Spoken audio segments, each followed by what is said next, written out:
Ladies and gentlemen, welcome to OC19, Puerto Rico Opportunity Zones Investors Conference. We were feeling the wrath of the most devastating hurricane on the island and in fact in US modern history. And all eyes were glued on Puerto Rico. So as you can see, Puerto Rico is a great place to do business. With this, I leave you, you have our contact information here on the screen. Please feel free to reach out to me and to the website. And I truly hope that you take advantage of the great information that's going to be provided to you today and that you make Puerto Rico your preferred investment destination. Thank you.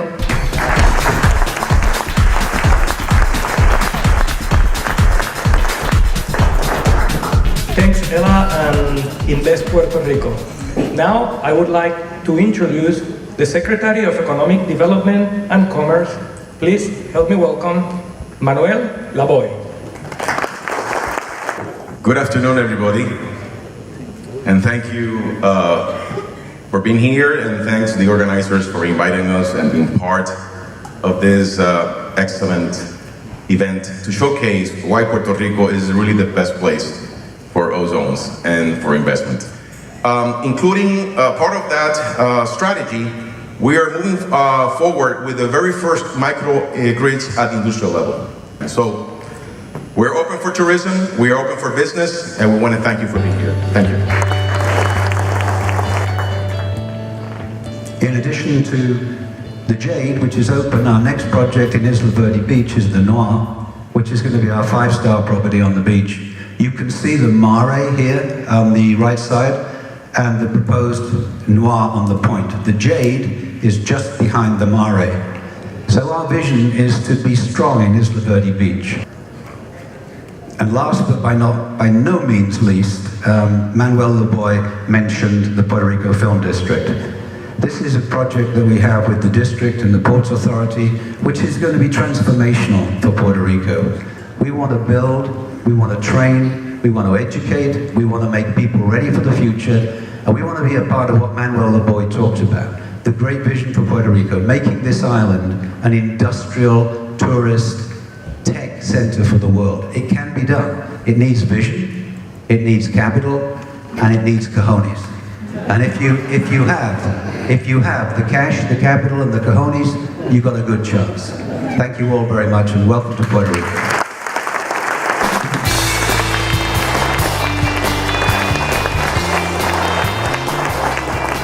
Please help me welcome Denise Flores. Thank you.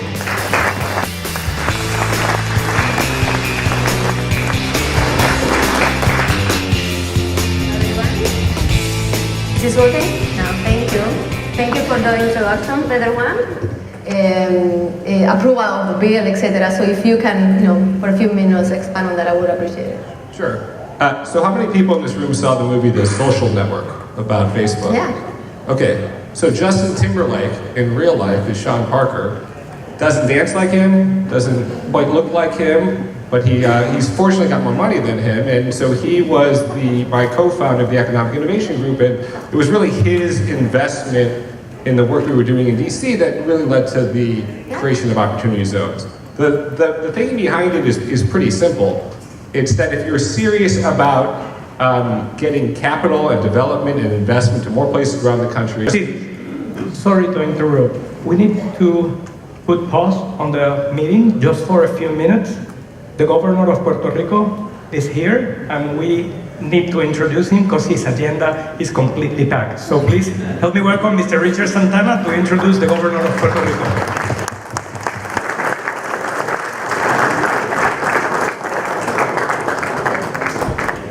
Ladies and gentlemen, it is with great honor that I present to you the Governor of Puerto Rico, Ricardo Rosselló Nevares.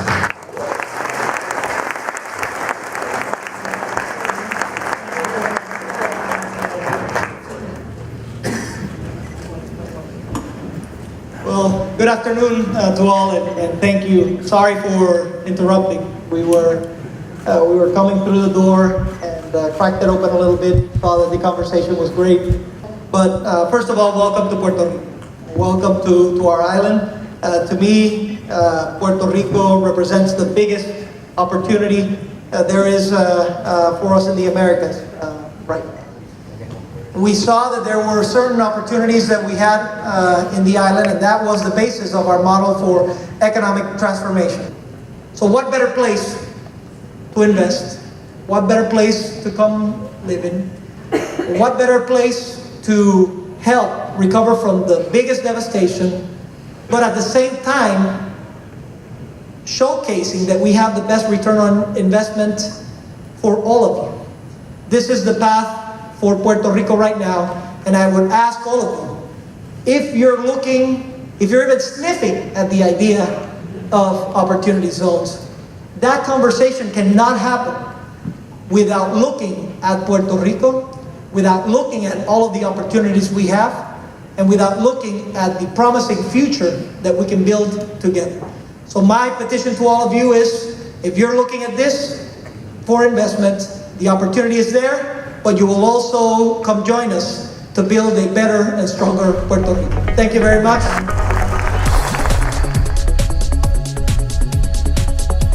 Companies in many industries, not necessarily in Puerto Rico. Puerto Rico, because our particular situation is more focused on real estate, but in the US, we have manufacturers, retailers, hospitals, many industries, companies engaging in many industries interested in the opportunity zones. I would like to get your thoughts on that, or this is aimed for the real, for the PE REIT guys.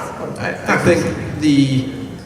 think long term there's going to be a huge shift of interest into other types of businesses than real estate. Right now, real estate's the focus, just given where the regulations are and what's been published to date. And it's the clearest and easiest way and safest way to invest to date. So another driver important is the exit strategy. And that's something that from a tax perspective, we will need to do some changes also in our code, but it's not, because it's not the same if you exit, and we know how important is exit strategy for PE firms in particular. But it's not the same if you exit through a sale of assets, or a sale of a partnership interest, or a sale of stocks. There are some nuances there that needs to be looked at, but certainly those are going to be taken care of, so that we are comparable to the US and we can compete head-to-head. Fergus can probably speak well to this, but there are two really types of opportunity funds. There are single asset funds investing in single deals. In Puerto Rico, there's some very big deals that would make sense to do a single asset, and then there are these more diversified portfolio style funds.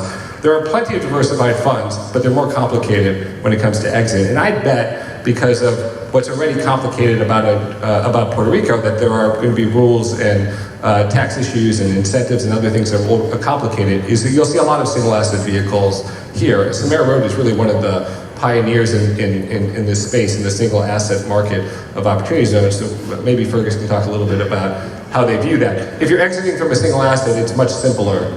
It's actually not very complicated at all compared to a diversified vehicle. And you can do some very big deals that way. So thank you for coming to Puerto Rico. Welcome again, and thank you for your time. Thank you. Thank you.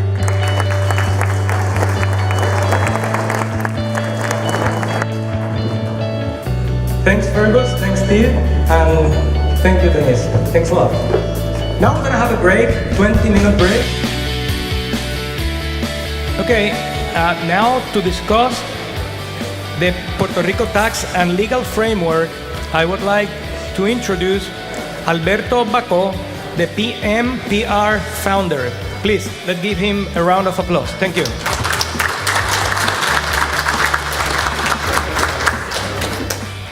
Afternoon.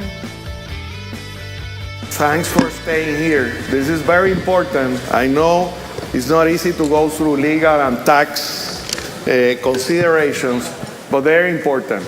As I speak with different people in the room, there are a lot of questions. There are many areas that need to be clarified. Catherine, the prior panel discussed some of the federal tax benefits under the Qualified Opportunity Zone program.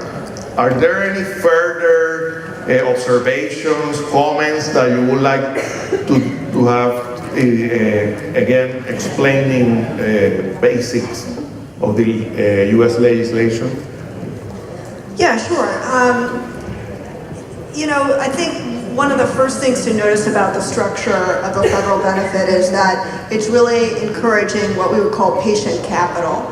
This is not, if you want to maximize the tax benefits, this is not a situation in which you're going to build a building and sell it 2 years later. Because in order to get the full tax benefits, in particular the gain exclusion, you have to own your investment for 10 years.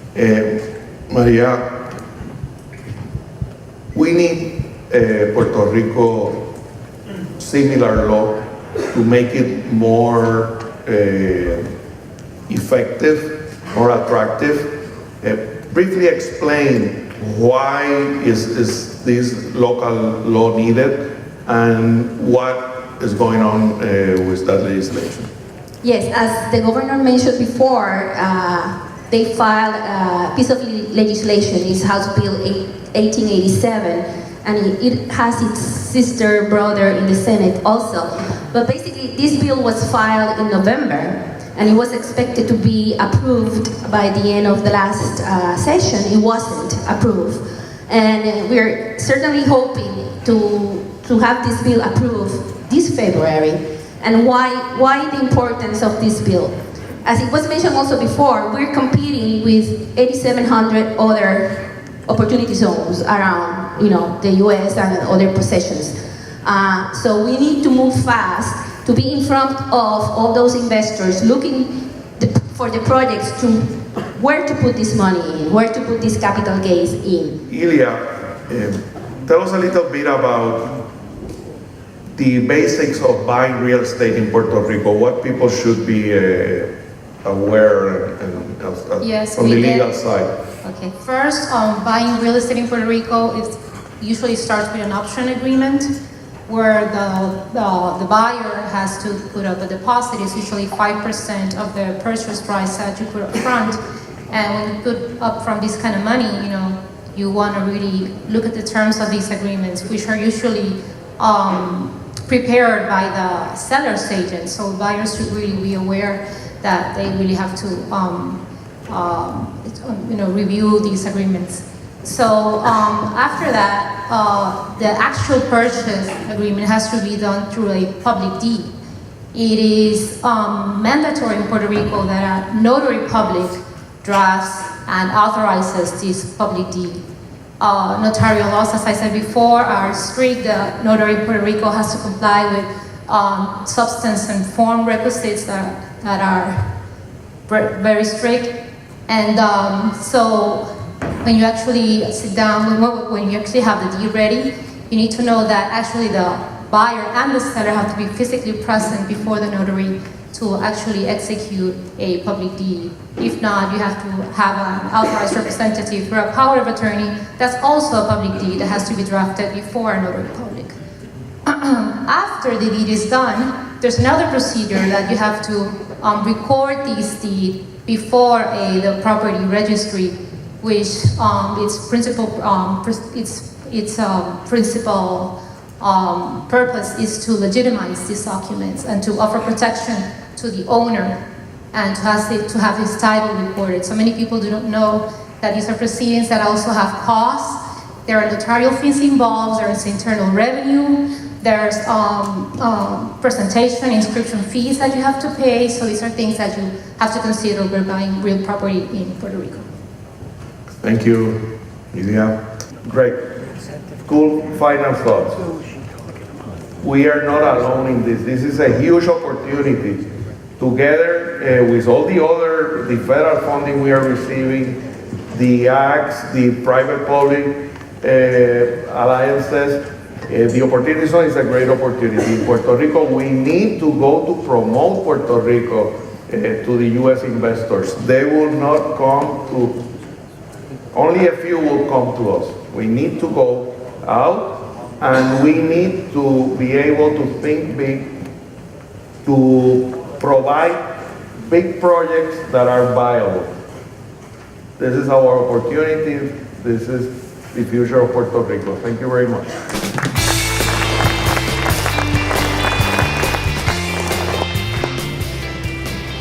I am so proud to introduce the next speaker. So please help me welcome the president of the Puerto Rico Manufacturers Association, Rodrigo Maces.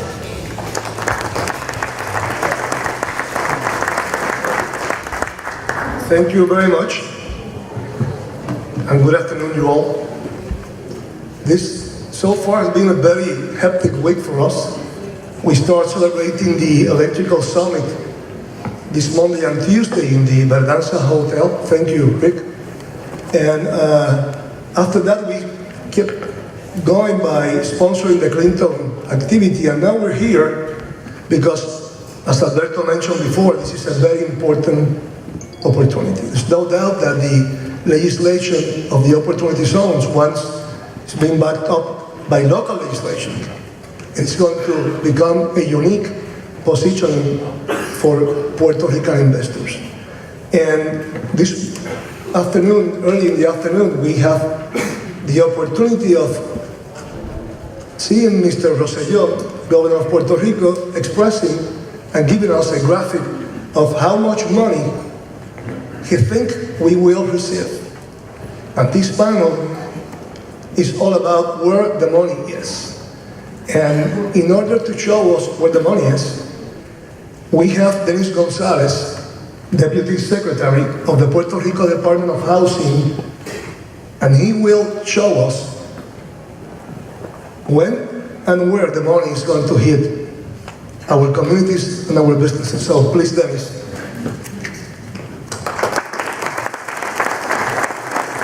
So once, if I am a proponent, and I present my proposal, I could then ask for a specific time to review my competitor's proposal. Is that correct? Well, all documents of the government are public record. So anything can be requested at any moment's time. There are some instances, and I'm not a procurement expert. So anyone that is to have a doubt about some other competitor that may not comply with XYZ requirement, he does have the way to check that out. Yes, he does. And not only, that could happen at any moment during, after some instances happen, and I'm not an expert, again, I'm not an expert in procurement, but it is available. And even more so, before contracts were not available for the public. Now through CDBGDR, contracts are going to be available on the webpage for anybody to review, download, and just scrutinize. But again, comments are greatly appreciated. We're available to meet whoever wants to have a more in-depth conversation on what's happening. Just shoot us an email and we'll schedule something as soon as possible. Thank you very much, Dennis. Thank you. Now we're going to talk about Act 20 and Act 22. And I would like to introduce Giovanni Mendez, who is the president of Global Economic Optimization, and I would like to introduce Roberto Correger, managing partner at Omnia Economic Solutions, and the moderator Denise Flores, partner at PwC. Let's give them a round of applause.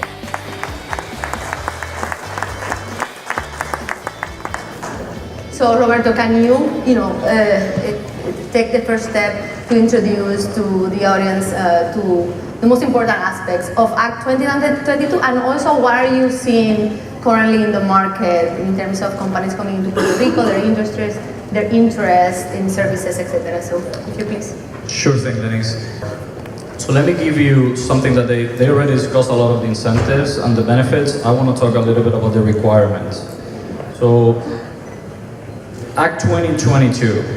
You do not need a special contract or decree from the government of Puerto Rico in order not to pay federal income taxes on the money that you source on the island.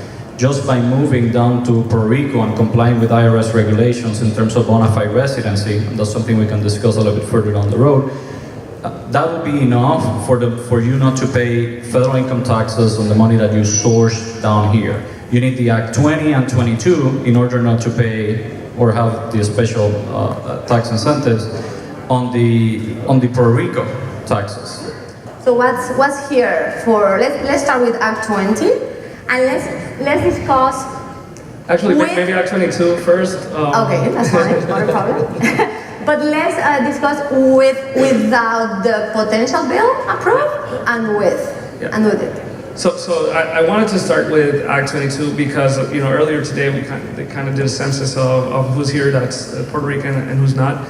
But the OZ program, I think we have to look at it as the equalizer for Act 22 for the locals, for the local investor, the local entrepreneur that didn't have tax incentives available, and a lot of times you get a complaint. That's right? a great way to sell this, right? Well, yeah, of course. You go to the local investor now and you say, well, there is a program for local investors. It will be limited to these type of businesses and within these parameters, but it does, it is an incentive so they could look at it. And so they could partner up with, these new investors that have a wealth of knowledge that are bringing down to Puerto Rico. So in my mind, it is very clear that the opportunity zones, for real estate is great, for manufacturing, as an example, is great. For services, and I know that Paco touched on this before, it's vague, it's not that clear, because even the law and the regulations, when they talk about the investment, they talk about tangible property, but it relates to real estate property, right? But the message is that it is for any industry. It is just, as Steve mentioned, that as the law is written and the regulation, it is more clear for those sectors, but as the regulations continue coming, they will clarify that even service companies, as the Act 20, will, can get the benefit of this, of the opportunity zones. We can only hope. We need a little bit more guidance in that area. Super. Any final comments? Are we good? Good. Thank you for having us. Look at the chart.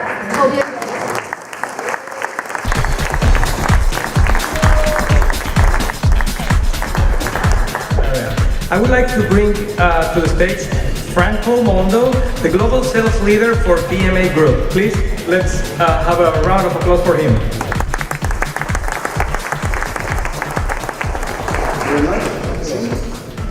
So I'll introduce you with names and titles. I was hoping that you tell us a little bit about your organization and why you're here. I'd like the personal thing. Tell us why you're here. So Ian, let's start with you. Sure. My name is Ian Ross. I'm a principal at Somera Road. We're a real estate private equity firm based out of New York. We've been around for about 3 or 4 years. Over that time, we've acquired close to $1 billion of real estate all around the country. We own about 9.5 million square feet. We focus on finding value-add, distressed, off-market, unique, hairy, complicated real estate deals. Great. Thank you very much. We've been talking to private equity all day on different matters, but we're going to talk now to a banker. That's going to bring us a different perspective from what we've been saying all day. So Daniel, please tell us a little bit about you and your organization. Sure. My name is Daniel Topple. I'm with Customers Bank, based in New York. Personally, I've been banking for about going on close to 20 years now. I have a nonprofit background going back many years, but I started to get into the real private commercial banking space, and probably about 4 or 5 years ago, I got into EB5. And for those who don't know EB5, it's basically a riskier version of opportunity zones. You're dealing with foreign capital rather than domestic capital. Marcelo, please tell us the same a little bit about yourself and the organization. Yeah, absolutely. So thanks. Pleasure to be here. Hello, everybody. My name is Marcelo Salas. I'm with NES Financial. We are a Silicon Valley-based fintech company. We work in the specialty finance fund administration world. And to give you a sense for what that means and what that is, we've been hearing a lot about some great programs here, OZs included. Many of these programs clearly are created to do good and have lots of potential. There's money there. The fact that it's an opportunity zone doesn't change that math. It doesn't mean, it's an OZ. Now we should build that office building. The minute I see a deal in Miami or New York that's an opportunity zone, I laugh and I delete it. Because that's somebody who's desperate to get a deal done that probably doesn't make sense. That wouldn't happen otherwise. So I do think Puerto Rico is the opposite of that. This is a place that needs capital, that's rebounding, and has a lot of great opportunities to bring that money into. So we'd really like to see this be kind of a trophy market for the OZ program, and that's why we're here, and we're excited about helping make this work. Well, as a Puerto Rican, I'm grateful that you are here. Thank you very much.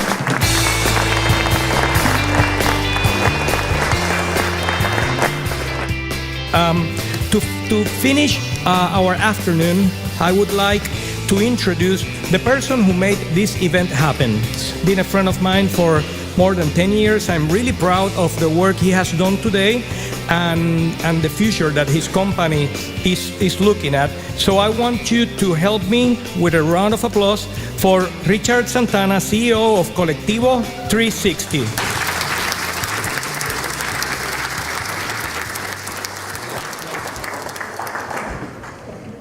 And I want to take some personal privilege because Giovanni, he's a very important person in this room because he was actually the first one to tell me we're meeting this. We have Act 2022 clients, so we were talking about opportunities, and I remember telling him, Ricky, opportunity zones.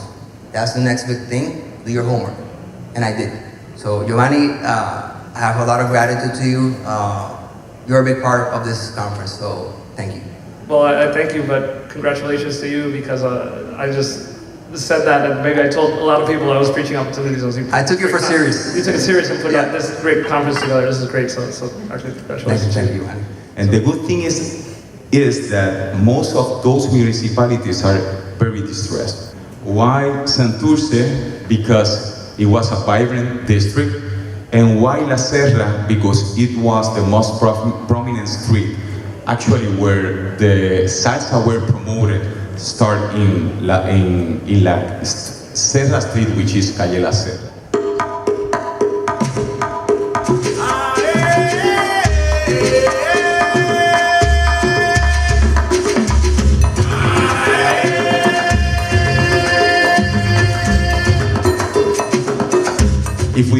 If with limited capital, you can touch over 200 families in just 2 years and make great ROIs, but at the same time having a profound effect on the social standpoint, we can create sustainability, and we have a lot of urban centers in Puerto Rico. Great.